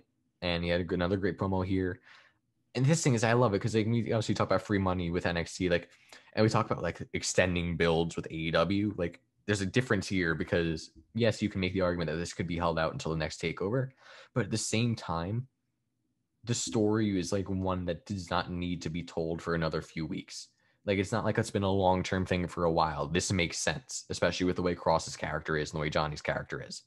Something like Hangman and Kenny is a long-term story you should be telling over a lot of months. Same thing with Inner Circle and Pinnacle. This is more of like a one-time, like a one-off, in my opinion. So I'm very excited for this match next week. Yeah, Joe is a special guest ref too. It's gonna be shit's gonna get wild. And also Cross, dude, this might be the first time that like Cross is anyone who said like, yeah, I don't want to be NXT champion. Like, I mean, I'll take it forever because the title. I don't want to be WWE champion. I want to main event Mania. Like, and because no one says that on NXT, so it gets some heat with the crowd. Yeah, this was just great all around. Like, and I will say, I mean, I would be really scared of Joe, but I'd be pretty fucking scared of Cross if I would be honest with you. Like, if I walk into a bar and like, you know, I sit down, and all of a sudden like Cross just like sits right next to me and like looks at me funny, I'm like, oh man, I'm just gonna leave like real slowly. Like, I like what you said about this doesn't need long form storytelling. I completely agree, because when they made Samoa Joe the special guest referee, I kind of think that solidified this is going to be massive fuck shit ending. Yep. Massive fuck shit ending that should take place on an NXT rather than a takeover, because I don't know if Joe can compete. I know he can attack if he's provoked, but if they keep having that stare down with Cross and Joe, it's got to lead to something, especially the stare down between Joe and Peter Dune. Yes. Man, I cannot wait for those stories to unravel, but you got to imagine this next week, it's going to be massive fuck shit ending. But any thoughts on Kushida pissed off at the Diamond Mine? Kushida versus Roddy Strong is going to be a fucking banger. That's all I got to say. Up next, we get LA Knight, the $1 Million champion, versus Cameron Grimes. American themed trunks, by the way. That was a new shade of trunks we saw on Cameron Grimes. This match is sponsored by Bud Light, by the way, Brettzky. I don't know if you realize that. Cameron Grimes firing on all cylinders to start this match. Beth and Wade were bickering over who deserves to be $1 Million champion. Always entertaining. Picture-in-picture, LA Knight whoops up on Grime time. Grimes back in it with the collision course. As I'm watching this, I'm thinking how great of a fucking tag team these two would be. The trash talking promos alone would be fire. LA Knight gets the $1 Million title, brings it in the ring. Grimes with the roll up. Knight reverses and shows us Cameron's moon with a handful of tights. Roll up Grimes with a poison Rana, gets a 2 3/4. The title fell on the floor outside. LA Orton DDT's Grime from apron onto the $1 Million title on the outside. Makes it back in the ring at 9 15/16. I put debatable because it looked like Grimes got counted out. But LA does eventually win with the BMT. Great fucking match. We all know who was going to win. I gave this 8 pretzels. Very entertaining. Brettzky, what did you think about this? I'll be right back. Guys, I'm alone. Let's all trash talk Mangria while he can't hear us. No. You know, this was, I mean, in my opinion, as all of you fine tripod listeners may know already, I am a massive Cameron Grimes fan. I'm also a really fucking massive LA Knight fan. So, I mean, we've all talked about this. Like, keep this feud going, you know? Like, this is a phenomenal feud. Grimes has another fucking massive face pop. Like, I think overall he weirdly might be their biggest baby face. Like, if that makes sense, you know? Like, he gets the biggest, not contained, the biggest like overall pops, you know what I mean? Like, in terms of spread out over time. Sustained. That's what I'm looking at. The biggest sustained pops. He goes right after LA Knight. You know, honestly, you know, Grimes may be their best babyface. LA Knight may be their best heel because he gets booed. You know, as much as Adam Cole's been a great heel, he gets cheered because he's Adam fucking Cole, baby.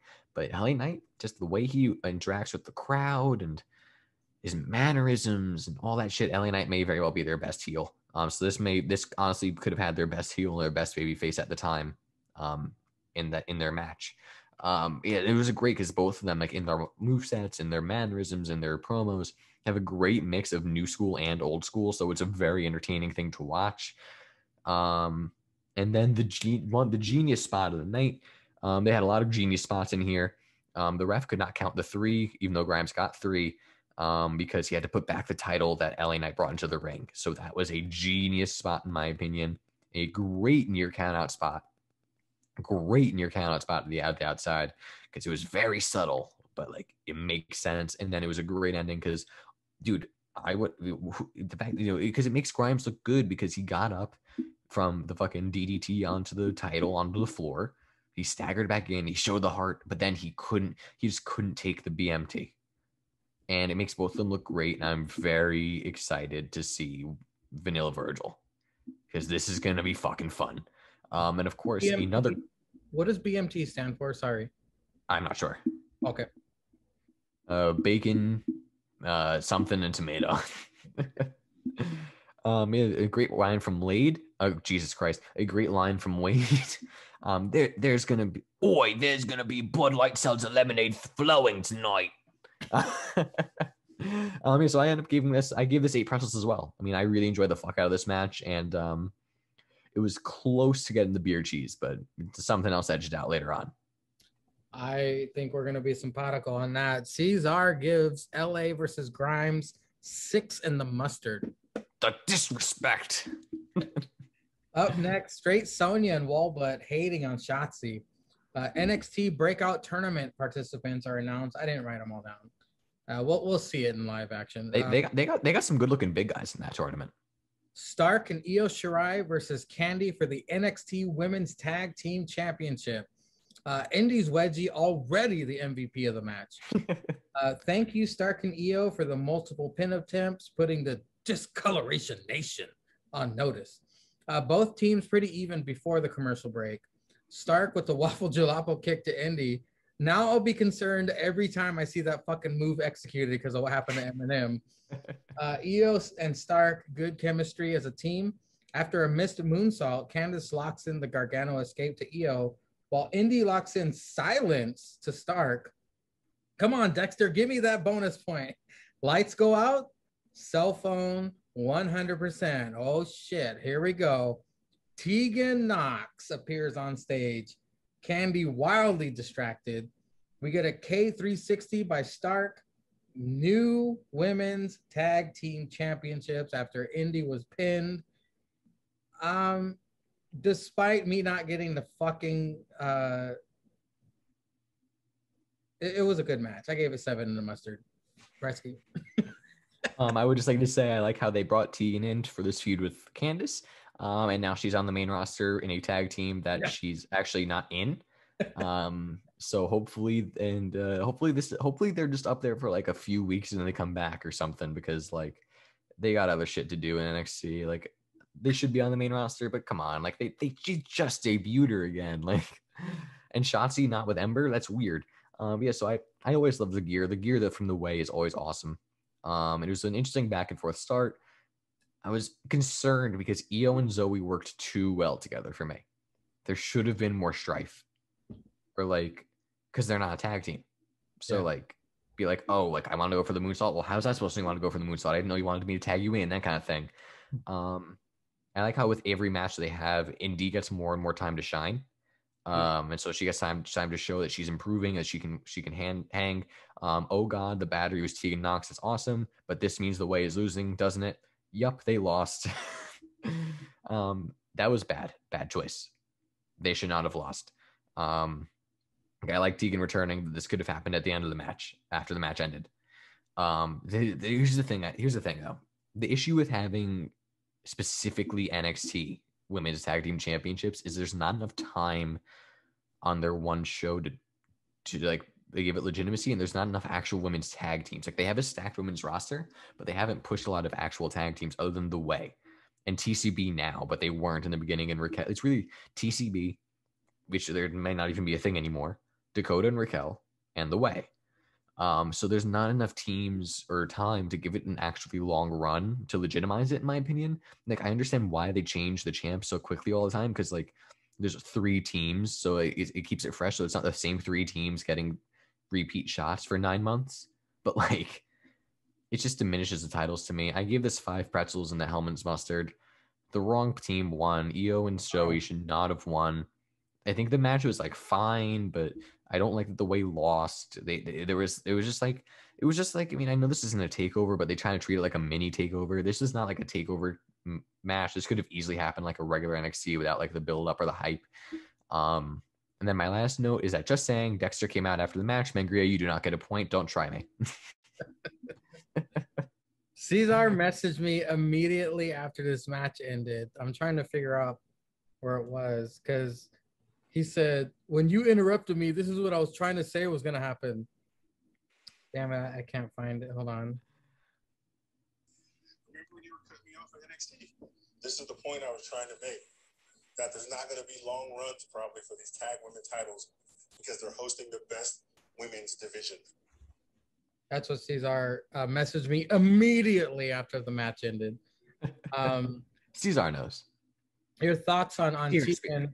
Surprised that they called her up like that. I'm actually surprised as well because Vince doesn't usually like injury-prone wrestlers, and Tegan's been injured 3 times, like badly. Yes, so really it's been the same thing though. Like Chelsea Green was different parts of her body, but Tegan's been the same thing, and he's apparently always been really high on her. Didn't they change her name to just Knox? Wasn't it like that? Yeah, or wasn't it? And Shotzi and Knox. Like, Shotzi, yeah. That's so dumb. Like I don't get the one name thing unless it was just like because they were in like they wanted to fit it in like the nameplate. I don't know. But no, I was gonna say that they were just like a one-time call-up until they won the match on SmackDown. I don't know why. Like they're not the team. They're like obviously NXT has the least amount of viewers of Raw or SmackDown, so like people might not know. But like I'd imagine everyone who watches NXT, at least a decent chunk, watch SmackDown. And so they see this and like, wait, what the fuck? Like, where's Ember Moon? Like, why is she not there? I didn't get this. I mean, I know Vince really likes Tegan Nox. I'm a massive Tegan Nox fan. I also think Shotzi should be in NXT. Shotzi still has a lot of kinks to work out. Yeah. I mean, she probably has a lot of kinks on the side anyway, but she has a lot of kinks to work out right now. You know, I mean, she's still figuring out the character. There's still some stuff in her moveset that like she's still young and like has time to figure it out and like determine I can't do this move. I shouldn't do this. Like her suicide dive it gives me a heart attack every time. Because she like bends her neck all the way back and like shit like that's like she's someone who needs to be in NXT. Like we find out later that Toni Storm gets called up. Toni Storm is someone they can use on that roster, but I think they should not have done this. I was gonna ask you, do you think those call-ups were made before or after Bayley got hurt? That's a good point, actually. They said, oh shit, we need to fill her boots now. Bring on all those bitches. Vince walked down the hallway. He saw a tank. Oh, that looks cool. Bring that over there with you. I don't know, but like I hope that they just like maybe lose like the tag title match to Tamina and Natalya and just go back down. And Toni, but again, Toni, we get to obviously the promo is coming up, but Toni has the shit with Sarai, and she's going to SmackDown in a few weeks, so that just signals to me that she's going to lose to Sarai. Definitely. You know, and so like I don't know what's going to happen. I don't know if they're going to send them back down. But Toni Storm getting called up, fucking well deserved. But I don't get the Shotzi and Knox. I don't get that. What was your rating for that women's tag? 5 in the Hellman's mustard. Okay, Ceizar gave it a 6, and he said didn't like ending. So you guys are on the same page. Yeah.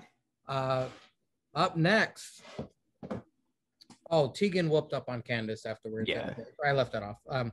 Booty Storm is pissed at Straight Sonya, turns down Sarai. So is the match happening or not? I don't know. Dude, I will say that was a great promo because she's like, I've had more wins in Japan than she's had hot meals. That was she had some fucking good lines in there. It's maybe even her best promo.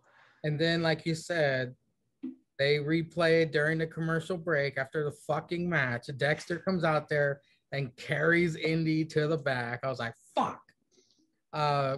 Did you see Beth? Did you see Beth in the background of that shot, by the way? How Wade, like in the shot where they show like during commercial, like Dexter carrying her out, there's like Wade looking at her like with disgust, and Beth in the background going, it's so funny. I love it. Um, Up next, Hit Row rapping on stage. Oh, this was good. Top Dollar, terrible. I guess he gets his rapping skills from the dollar menu as well. Regal and Joe were interviewed backstage about the Great American Bash so far. Yeah, that's all I wrote. Do you have any thoughts about Booty Storm and Hit Row rapping on stage? Booty Storm, again, I think this is her best promo. Like, this was a great promo. Some great lines in there. I guess they're probably going to have the match and like she's going to lose and they're like, fuck you, I'm going to SmackDown, that kind of thing. Yeah. This Cypher, man, ooh, this was fucking fire. And the crowd did not care. But no, this was so good. I mean, I know B-Fab used to rap and Swerve used to rap. So they're good. And Adonis as the MC was great. The fact that they rapped their actual theme song coming down to the ring was great. And honestly, Top Dollar was fine with me. I mean, like, that's not his main thing. Like, I thought it was, I mean, it was good. It was a different style of rap. But no, this was great. I love this. And this is something, again, y'all talk about mainstream. This is something that I could show a non-wrestling fan who doesn't, like, I mean, maybe like they like big on rap. Like, hey, here's why you should watch NXT and just show Swerve and they Hit Row doing the Cypher. And that could get people in. So I love this segment. This was phenomenal to me. This was awesome.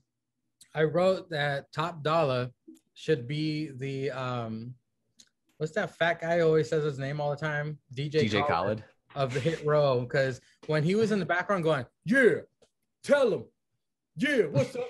I enjoyed that, but when he started rapping, I was like, Ceizar put NEC, not Edge and Christian. White people were lost like Jews in the desert during that rap. They were also like, what the fuck is happening? Up next, the main event of the Great American Bash. Kyle O'Reilly versus Adam Cole, baby, in a straight up wrestling match. Holy shit, I got a lot of notes. Okay. Dear Lord. Discoloration. No. Grapple fest to start. No one with a clear advantage heading into commercial break. Kyle working on the arm of Cole, and I don't know if I heard right, but did the crowd chant "You still suck" at Kyle? Yeah, I don't know what that was about. I thought I noted that down too. Yeah, but it did get to 50-50 eventually. These guys are pretty even. It's incredible. Kyle strikes and move after move from Cole. Cole says, "Your stupid wife" to Kyle, which sets him off. Cole takes advantage of Kyle's blind rage, wraps his legs around the ring post. Commercial picture-in-picture. Cole continues punishment on Kyle's legs, left leg mostly. Cole prevents Ambrose rebound rope move from Kyle with leg lock. Cole with a running Daniel Bryan knee attack to Kyle. Kyle gets super kicked by Cole, but holds onto it and turns it into a unique pin for a 2.5. Counter after counter after counter, figure fours and heel locks. This is awesome chance. Cole hits the Panama Sunrise to Kyle on the outside, throws him in the ring to pin Kyle's foot on rope. Kyle misses the top rope knee drop. Last shot by Cole to get a 2 9/10. That injured left knee proved to be the undoing of Kyle as Adam Cole wins with the same combo, Panama Sunrise, and the last shot. Wow, it went 10 minutes over. I loved every fucking minute of this. I gave this a 9 and the beer cheese for the Great American Bash. Fucking incredible. Brettzky, your thoughts? Yeah, so the NXT's gone 10 minutes over a lot recently, and it's always good. I enjoyed the start to the match of like the grappling. I did have one issue that kind of took me out of it, the commercials, because they had one picture-in-picture and one regular commercial. Mm-hmm. And it was at the start of the match, and it kind of took me out of it for a little bit because I couldn't even watch it in the corner if I wanted to. So I wish they did that thing where like they paid to like have no commercials or some shit like that.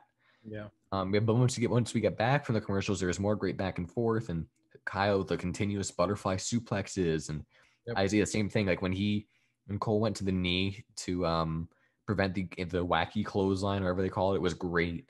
Some more great back and forth, the Kyle catching the super kick and that whole sequence. And something really cool that I've never really seen was O'Reilly's momentum when he kicked Cole and he fell through the ropes. Like, that was cool to me. Like, I've never really seen that because it was his own momentum. And And then the fucking Panama Sunrise to the floor looked brutal. Then he kicked out of the last shot to the back of the head. Good God. Like, this is someone who can kick out of that, not Wesley. It was beautifully done adding, in my opinion, because Kyle was like a bit showing he was still alive. He was still there. And he mounted some offense again, but it was just the knee. Yep. It was the knee. That's all it was. And like, that's all the only reason he got beaten. And the only thing stopping was that. It was awesome ending. And we all knew Cole was going to win. I think we were unanimous on this. Yeah. I gave this 8 pretzels with the mustard and the beer cheese. Because I figured 8 in the beer cheese was not enough, but it was not quite 9 for me. Their first match was, in my opinion, the match of the decade, and the decade's barely even started. So, it's hard to top that. I thought there were, maybe because the commercials took me out of it in the beginning, they kind of like brought me down from a 9. But no, I gave this 8 with the mustard and the beer cheese. This was phenomenal. I think all three of us were the same with the beer cheeses on both shows, because Ceizar gave this 8 and the beer cheese.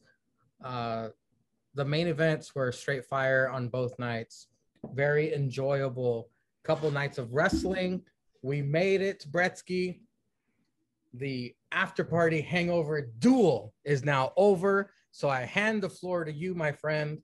Give us your plugs. Yeah, wow, it's crazy what happens when there's not when someone is not here who is drunk and interrupts all the time. Much love, Ceizar. Of course, you'll rest in power, Ceizar. But so I got some plugs. I mentioned it a little bit throughout the show. I got my own podcast. It's called The Faux Pod. That is THE space FAUX space POD. Basically, it's not really wrestling. There's sometimes wrestling on it. It's me, the Great Brettzky 99, interviewing some of my friends, college or adult. I've had Mangria on. I've had Ceizar on it. Jake, who we mentioned earlier, was on it. Mangria, of course, episode. Yeah, fuck that guy. Mangria episode number 13, Ceizar episode 26, Jake episode 16.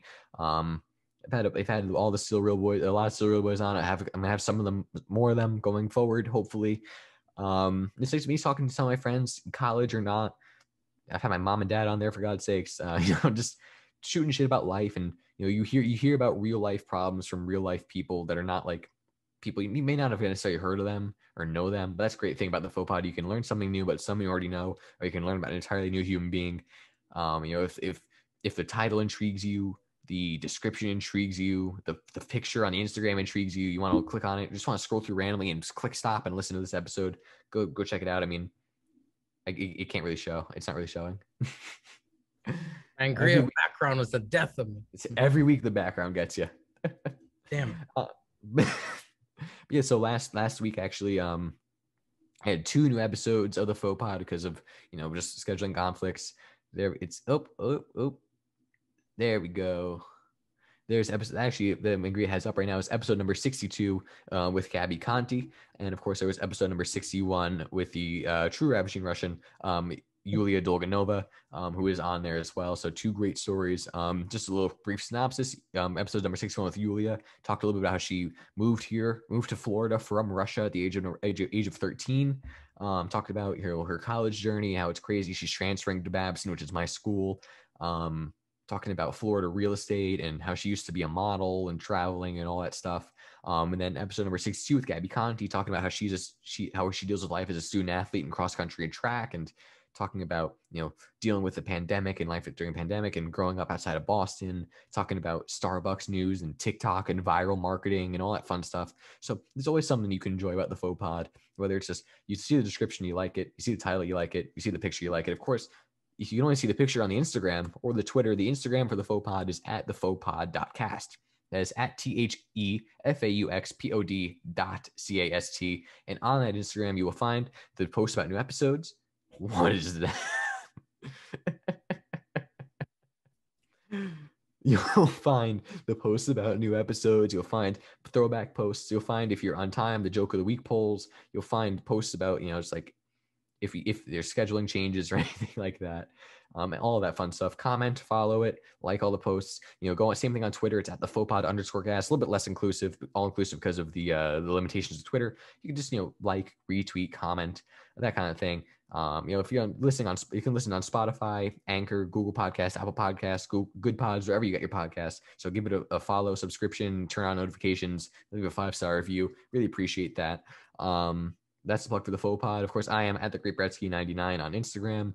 The gentleman to, like I said, my left is Mangria Fueled at Mangria_Fueled. And of course, the Mangria Fueled YouTube page where you're watching this. You have APPW, which is After Party Pro Wrestling. Definitely check that out. Recent episode of Dynamite with a lot of fuck shit happening that a lot of people are not going to be happy about. But, Dynamite, of course, APPW is just all of us fucking around, sending in promos, but then having WWE 2K20 and all of its wonderful glitches take the reins from there and fully simulated action. So go check that shit out. It's really funny. It's really fun. It's really great to put together. Check out all the episodes of the Tripod Sessions. Of course, we are coming up on the 2-year anniversary of the After Party Hangover podcast. Check that out. Follow at Still Real to us on Instagram and check out the old episodes of the Still Real After Party podcast. And you know what? Since Ceizar is not here, I feel obliged to fill his place for his plugs because I'm gonna have to take the reins for him. And since we were shitting all over Jake today, I was gonna say something about that. If you will go on Instagram and go to the account at skipdamnwell, that is at SKIPDAMNWELL. You see a lot of fucking posts, like there's this post on them here that's like about pops, and here's another post about pops, and here's another post about pops, here's another post about pops, and a lot more posts about pops. And there's some dessert. Go to that page. Don't follow it, and just comment on any of his recent posts and say, hey Jake, go fuck yourself. And do it for me, do it for Mangria, and do it for Big Carpe Julius _Ceizar, of course, rest in peace. Go do that for us. Thank you, my friend. Great Brettzky 99, everybody. During this fun episode of the After Party Hangover Duel, we both said that we were punished, but I would like the pretzels of the After Party Hangover tripod, the listeners. Let's extend this punishment out to you. And the Great Brettzky, of course, already directed you to Skip Damn Well. Well, I would like to direct you to Funko Fat Guy. You go to his. Oh, wait, hold on. There we go. You go to his Instagram, any post you like, any post. And I want you to put the title of this very episode. It's going to be Go Kei Yourself, Jake. Go Kei Yosef, Jake. Just put that on any one of his posts. If you're a true pretzel, please do that for us. Do it for Ceizar. He would do it for you. And on that note, thank you everybody for watching. Thank you for listening to us. We shall return next week, all three of us, hopefully, if Ceizar didn't die in Kentucky. He's on a alcohol drinking spree at the moment. I bet you he doesn't come back. I bet he finds a nice white country hoe, and not to call him a hoe, no bitch. I bet he just finds one of them and moves out into the woods and just he home brews some fucking like moonshine for the rest of his life. Well, Brother Quarter did give him his Kentucky Black Book, so he might have a whole list of hoes to get through. Yeah, but he couldn't open the pages because they're all stuck together. I don't know what happened. All stuck together, so he's gonna have to put them online on his blog or something. But anyway, ladies and gentlemen, thank you for listening. Thank you for spending time with us. And until next time, ladies and gentlemen, all hail Jesus Christ. Unless you're Jewish, like me. Also, fuck you, Cynic, and Jake, and JH, and all of you.